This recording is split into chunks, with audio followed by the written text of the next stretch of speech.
Halo semua viewers, welcome back to Live Tech dan tentunya bersama saya Yuda Batara. Dan sekarang pada kesempatan kali ini saya sudah bersama seorang narasumber yaitu Ibu Amalia Zahra, dan kita akan membicarakan tentang sebuah penelitian yang beliau lakukan terkait dengan pengenalan emosi melalui suara. Dan tanpa berlama-lama lagi langsung saja kita ngobrol dengan Ibu Amalia.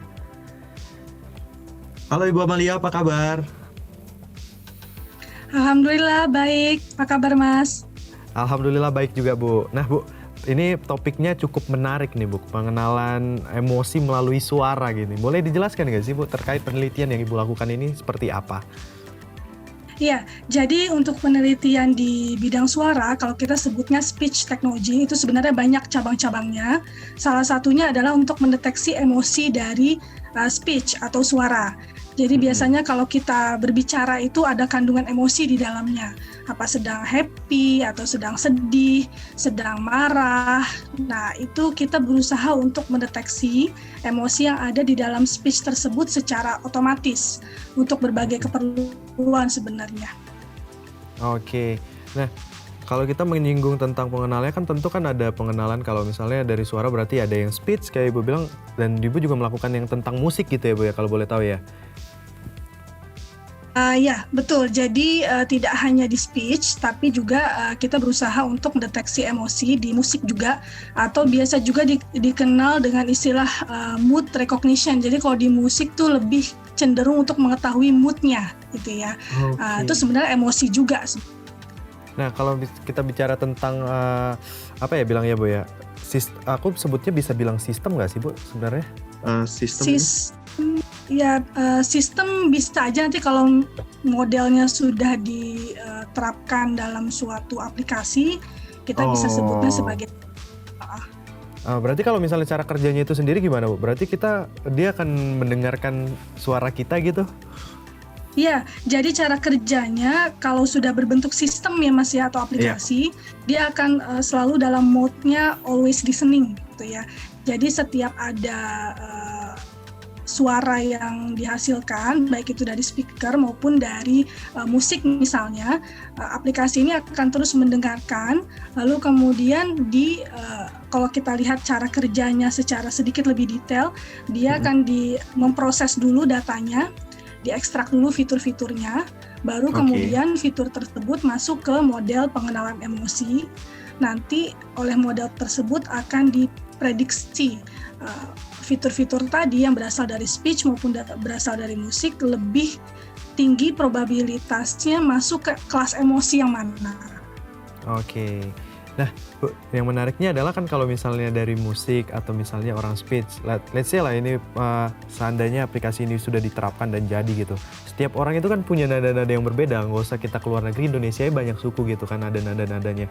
Nah, kalau untuk pengenalan suara sendiri itu apa yang menjadi kriteria untuk penelitian Ibu itu yang mungkin yang menjadi hal sulit gitu? Kalau misalnya happy seperti ini gitu, apakah ada nadanya atau gimana Bu? Iya, menarik ya. Jadi kalau di speech dan musik memang fiturnya itu sedikit berbeda. Fitur itu adalah komponen dari data yang mau kita olah lebih lanjut. Kalau di speech kita bisa lihat fitur-fiturnya dilihat dari intensitas suaranya, kemudian frekuensi itu naik tingginya suara. Biasanya kalau orang marah, frekuensinya cenderung lebih tinggi, amplitudonya juga cenderung lebih tinggi, misalnya itu contoh saja. Kalau di musik, agak sedikit beda, dia menggunakan fitur yang lain, misalnya ada fitur melodi, jadi nada suara itu juga dilihat, intensitas musik, kemudian tempo, ya. Kadang kalau musik yang temponya cepat, mungkin cenderung upbeat, itu cenderung lebih happy dibandingkan yang slow beat gitu ya, yang agak mendayu-dayu, itu mungkin moodnya berbeda. Jadi kendalanya, kalau dilihat dari kendala, ada perbedaan sedikit. Kalau di speech, kendala lebih ke, karena kita di Indonesia ini kan background latar belakang suku bangsanya beda-beda ya.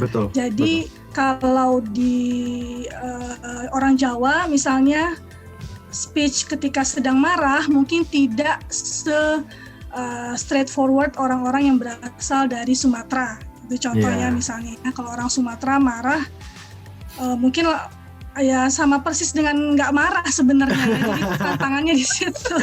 Jadi kalau udah cenderung ngomongnya kenceng gitu, padahal sebenarnya nggak marah, cuman emang udah kebiasaannya begitu. Nah, tapi kalau di Jawa itu mungkin udah masuk kategori marah emosinya. Oke. Jadi kalau ditanya kendala, sebenarnya kendalanya bukan dari sisi teknologinya, tapi lebih dari sisi bahasanya itu sendiri atau latar belakang berbahasa di setiap negara beda-beda. Oleh karena itu penelitian speech untuk deteksi emosi, walaupun sudah banyak dilakukan untuk bahasa Inggris, tetap aja kita harus melakukan penelitian khusus untuk bahasa kita sendiri karena latar belakang budaya tadi yang berbeda-beda.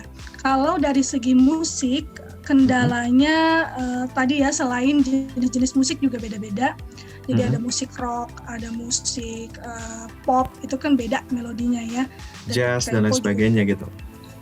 Ya, jadi kalau di musik rock mungkin temponya kenceng, suaranya kenceng, tapi bukan berarti itu lagunya lagu yang happy atau marah, bisa juga bernada putus asa gitu ya.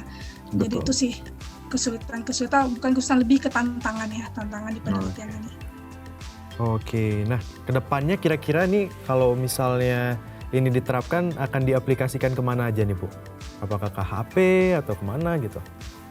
Ya, kalau untuk speech misalnya, untuk deteksi emosi di speech, kita bisa terapkan di contoh yang paling nyata itu ada juga mahasiswa saya yang berminat untuk menerapkannya di perusahaan tempat dia bekerja, di ini call center. Jadi kalau di call center, kita ingin tahu nih customer kira-kira nada suaranya apakah marah karena menghadapi masalah tertentu, komplain ya, atau ingin menanyakan informasi tertentu aja, jadi emosinya juga netral atau happy. Nah, itu salah satu manfaatnya dengan deteksi emosi. Atau bisa juga di-combine dengan teknologi yang lain, misal robotik. Robotik kan jika ingin berinteraksi dengan smooth dengan orang gitu ya, maka dia harus bisa menangkap emosi dari lawan bicaranya. Kalau emosinya mungkin sedang marah, maka robot ini tahu bagaimana cara memberikan respon ya. Itu contoh yang lain.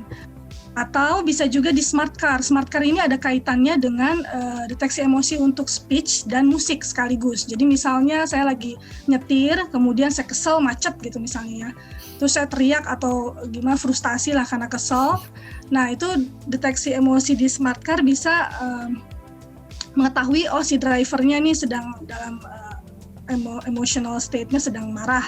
Maka disetel secara otomatis lagu yang bisa relaxing, menenangkan. Nah, itu ada kaitannya dengan mood juga untuk musik. Jadi itu satu penerapannya. Kalau deteksi emosi di musik, selain tadi untuk smart car, bisa juga untuk memberikan rekomendasi sih ke user. Jadi kalau user tuh lebih sering mendengarkan lagu-lagu yang moodnya bagaimana. Kemudian nanti untuk lagu-lagu lain yang belum dia dengarkan, bisa diberikan rekomendasi berdasarkan mood dari lagu yang sudah pernah dia dengarkan. Nah, kurang lebih seperti itu. Oke, berarti saya menangkapnya bahwasannya ini salah satu cara untuk apa ya, ibaratnya kita mau bergerak menuju Internet of Things, dunia IoT gitu. Ini salah satunya pelengkapnya. Betul. Gitu Bu ya. Benar sekali sih. Salah satunya. Nah, ini kan masih dalam pengerjaan nih Bu, masih dalam tahap pengerjaan. Kira-kira udah sampai mana nih prosesnya kalau kita boleh tahu? Ya, kalau yang speech, deteksi emosi di speech, sekarang itu tahapnya sudah dibangun modelnya. Jadi sebenarnya modelnya sudah selesai. Tahap berikutnya adalah membangun prototype. Karena kita kan sebelum beraplikasi sesungguhnya harus prototype dulu. Jadi modelnya sudah ada akurasi juga yang kita peroleh, walaupun kita masih usaha terus untuk meningkatkan akurasinya. Saat ini akurasi modelnya di angka 80-an%. Kita masih usaha untuk meningkatkan akurasinya, tapi sekaligus juga mulai bergerak ke pengembangan prototipenya. Itu untuk speech. Kalau yang musik, ini sedikit mengalami tantangan karena kita ingin deteksi emosi dari musik itu dari musik-musik kita sendiri, lagu-lagu Indonesia. Nah, sekarang tahapannya ada di initial eksperimen sebenarnya. Jadi kita baru mengumpulkan data-data musik Indonesia beserta liriknya. udah dikembangkan model, tapi baru model awal. Akurasi masih belum terlalu bagus ya, masih di kisaran 60-an%. Jadi kalau dilihat progresnya lebih ya hampir mau selesai ini yang emosi di speech. Emosi di musik masih ada. Karena kalau yang di emosi di musik banyak elemennya Bu ya, bahkan nada do seperti apa harus kita tahu gitu, bunyi do-nya piano sama do-nya gitar juga beda gitu ya Bu. Betul, jadi instrumen musik itu juga mempengaruhi performance dari model yang mau kita bangun. Oke, ternyata complicated sekali Bu. Nah mungkin last question dari saya Bu, kira-kira nanti kalau misalnya udah jadi pengembangan seperti apa lagi yang akan dilakukan nih Bu? Boleh teaser-teaser sedikit kali. Sebenarnya sih kita ingin tertarik mengembangkan aplikasi yang bisa digunakan oleh banyak orang ya sebenarnya. Jadi tidak hanya sampai di prototype saja, tetapi bisa sampai di app, minimal mobile app lah. Karena kan setiap orang sekarang lebih banyak yang punya HP dibandingkan kalau kita mengembangkan aplikasi desktop base kayaknya udah usang gitu ya. Orang lebih suka mobile app. Nah jadi pengennya itu kita lanjutkan sampai jadi app yang siap untuk digunakan untuk kategori ini ya, deteksi emosi di speech. Tapi kalau dari ruang lingkup speech technology sendiri sebenarnya masih banyak hal-hal lain yang mau kita lakukan. Misalnya seperti speech recognition itu juga sedang dikembangkan, speech recognition untuk bahasa daerah gitu ya, tapi itu pengembangan selanjutnya lah. Sekarang kita masih fokus di deteksi emosi yang rencananya mau kita kembangkan jadi ready to use mobile app.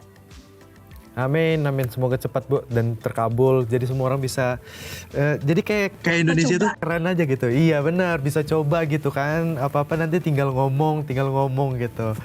Bu, terima kasih atas waktunya, terima kasih atas insight-nya. Semoga saya dan juga semua viewers yang di rumah juga bisa menambah ilmu dan menambah wawasan. Sekali lagi terima kasih Bu Amalia, semoga sehat selalu. Amin, terima kasih banyak Binus TV. Oke. Nah, itu dia tadi semua viewers perbincangan saya dengan Ibu Amalia. Semoga semua viewers juga di rumah dapat menambah ilmu baru. Dan juga jangan kemana-mana karena sesaat lagi Live Tech akan kembali. Jadi tetaplah bersama kami di Live Tech.